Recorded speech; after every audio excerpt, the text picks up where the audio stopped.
परमात्मा से सबको मिलने का मन करता है।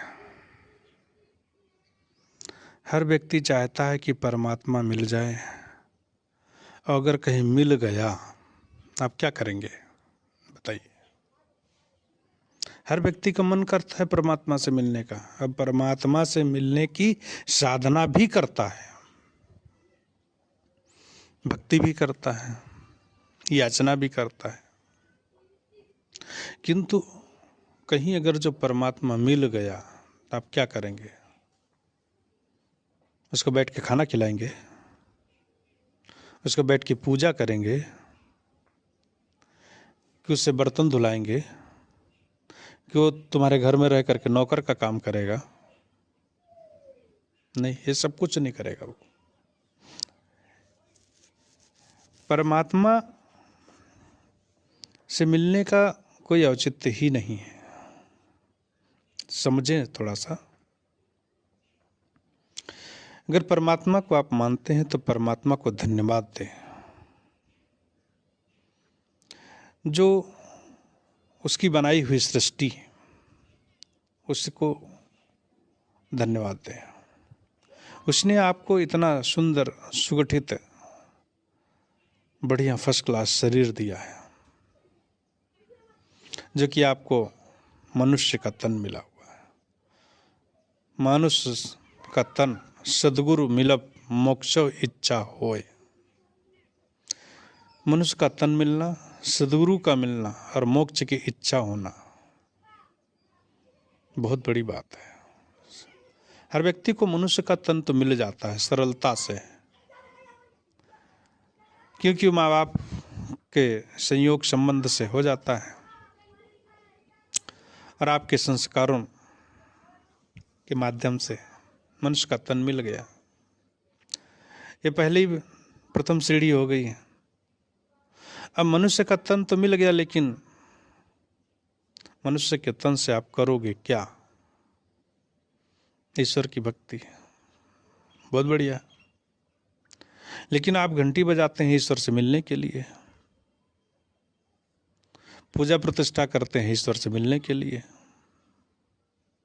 त्याग तपस्या करते हैं अपनी दुख को कम करने के लिए, दुख को खत्म करने के लिए। परमात्मा आ जाएगा, आप उससे मिल भी लोगे तो आपका दुख नहीं खत्म कर देगा। आपको धन धान्य से धनी नहीं बना देगा, आपको विद्या से पारंगत नहीं बना देगा। ये सारे कर्म आपको करना पड़ेगा। परमात्मा को धन्यवाद देने की जरूरत है। सुंदर शरीर मिला है, इतनी व्यवस्था शायद ही किसी को मिली हो जितनी व्यवस्था आपके शरीर में आपको मिली हुई है। सोचने की शक्ति गजब की है, करने की शक्ति गजब की है। पशु तो अपने प्रकृति के आधारित पर जीवन जी लेते हैं, उनसे हम तो बहुत बेहतर हैं, लेकिन मनुष्य होकर के मनुष्य का काम नहीं करते हैं तब दुख होता है। लोग मनुष्य होकर के पशुवत का काम करना, जैसे आपको मनुष्य का शरीर मिला, भगवान ने आपको शरीर दे दिया, परमात्मा ने, ईश्वर ने शरीर दे दिया, और अब आपको खाने के लिए, पीने के लिए, सोने के लिए, जागने के लिए सारी व्यवस्था उसने कर रखी है। लेकिन तुम यहाँ पर आकर के, साहब ने कहा है, अंकुर भखेसो मानवा, मांस भखेसो स्वान, और अंकुर मांस दोनों भखेसो नरक सदा परमान। अंकुरित मतलब मनुष्य का भोजन है। जो कुछ भी अंकुरित हो जाती है, मादक पदार्थ छोड़ करके, उससे बुद्धि भ्रष्ट हो जाती, पाप नहीं लगता है। बुद्धि भ्रष्ट करती है मादक पदार्थ, उससे फिर पाप हो जाता है। मादक पदार्थ पीने से पाप नहीं है, लेकिन मादक पदार्थ पीने के बाद में बुद्धि भ्रष्ट होती है, उसके बाद में अब पाप का कर्म करते हो वो पाप है। इसलिए सोचना चाहिए, विचार करना चाहिए। मैं बता रहा था कि मनुष्य का तन आपको मिला हुआ है, आप धन्यवाद दें।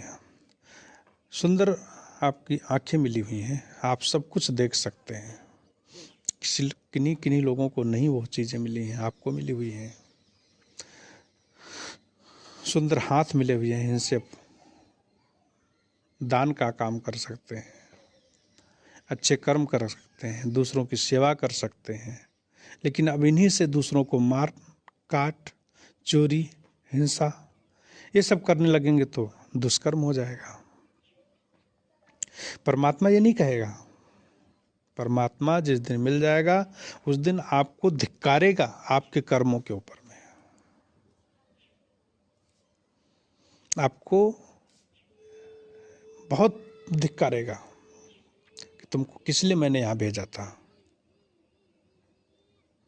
कि हमारे ही बनाए हुए और आपके ही भाई लोगों से झगड़ा करें, अपने भाइयों के साथ में चोरी करें, अपने ही लोगों से आप छल करें और उनसे प्रपंच करें, दुर्व्यवहार करें उनसे। ये परमात्मा की भक्ति ये नहीं है। अब तुम ईश्वर को खोजो ऊपर में, ऊपर में क्या है? कुछ नहीं है। ईश्वर कहीं आप कल्पना करके खोजना चाहते हैं और ईश्वर को खोज करके आप वहाँ जा करके वैकुंठ में जाना चाहते हैं, जो कल्पना कर रखे हो वहाँ पर सारी चीज़ें मिलेंगी। जो चीज़ें तुमको मिली हैं उनको तो आप भोग नहीं सकते। जो चीज़ें तुमको मिली हैं उनको तुम खा नहीं सकते, उनको प्रयोग करो। ऊपर में कल्पना मत करो, ऊपर में आकाश है, ऊपर में ईश्वर नहीं है। ईश्वर का केंद्र आपकी आत्मा है। आत्मा के अंदर में एक जगह है, उसके अंदर ईश्वर छुपा हुआ है। जितने भी व्यक्ति हैं सबके आत्मा के अंदर ईश्वर छुपा हुआ है और वो बाहर खोज रहा है। जैसे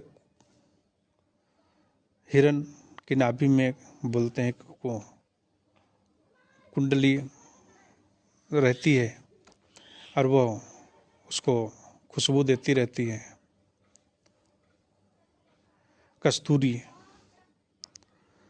अब वो ढूंढता रहता है इधर उधर, उसके खुशबू में परेशान रहता है। कस्तूरी कुंडल बसे मृग ढूंढे बनमाए।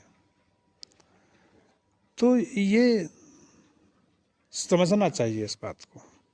बाहर ईश्वर की कल्पना करे और बाहर में ईश्वर ढूंढे, परमात्मा खोजे। ठीक है, मंदिर जाना अच्छी बात है, पूजा करना, मंदिर जाना, आरती लगाना, अगरबत्ती लगाना, वो सरल सही अच्छी बात है, उससे मन शुद्ध होता है।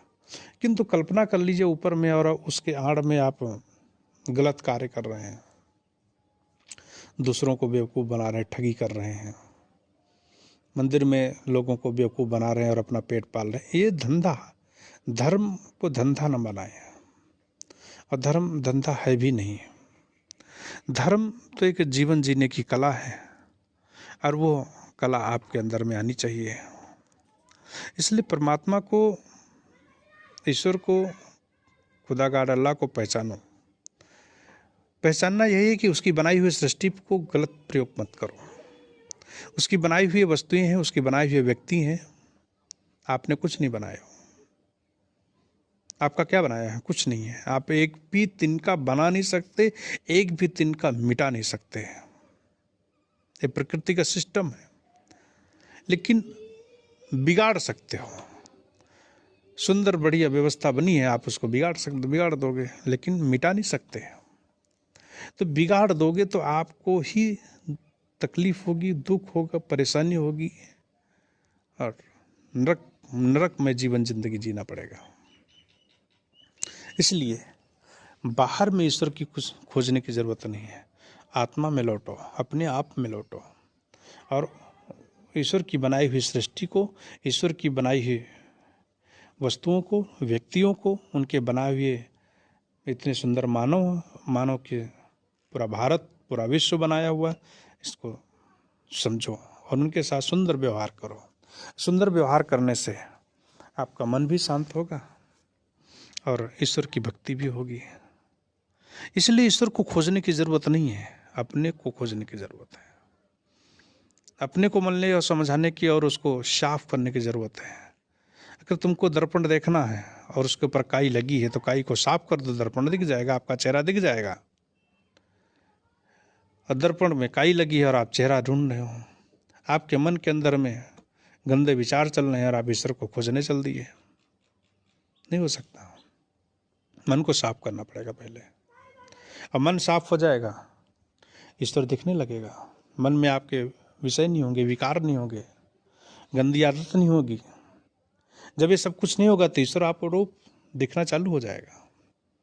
खुले नैन हंसे से पहचानो, खुले नैन से आपको दिखता है, हर कुछ खुद खुले नैन से दिख रहा है, आप उसको पहचान तो सको। एक समय कहते हैं, समय को पहचानना भी बड़ी बात है। एक चित्रकार समय को चित्र बना करके प्रदर्शित करता है। पीछे से सपाट रहता है इंसान का चित्र, पीछे से बुरा टकला और सामने से बाल रहते हैं और वो बाल पूरा चेहरे पे ढके रहते हैं। कोई भी समय का चित्र आता है और सामने में खड़ा हो जाता है और उसे हम पहचान नहीं पाते। क्यों? क्योंकि उसके चेहरे पे बाल ढके हुए हैं। और जब वह पीछे मुड़ करके चलता है तब पीछे में कुछ पकड़ने का ही नहीं है, क्योंकि पीछे में बाल ही नहीं है, आप क्या पकड़ पाओगे, और वो भग जाता है। इसी तरीके से समय भी इसी तरीके से जब आता है तब पहचान नहीं पाते हैं और जाता है तब पकड़ नहीं पाते हैं।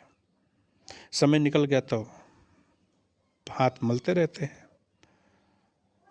जवानी में, बचपना में अबोध रहता है बालक, जवानी में सब कुछ क्षमता रहती है व्यक्ति के पास में, तो होश नहीं रहता है, जोश रहता है, होश नहीं रहता है। बुढ़ापे में होश आता है तो जोश नहीं रहता है। बुढ़ापा में किसकी चोरी नहीं कर सकते, सब साधु बन जाते हैं।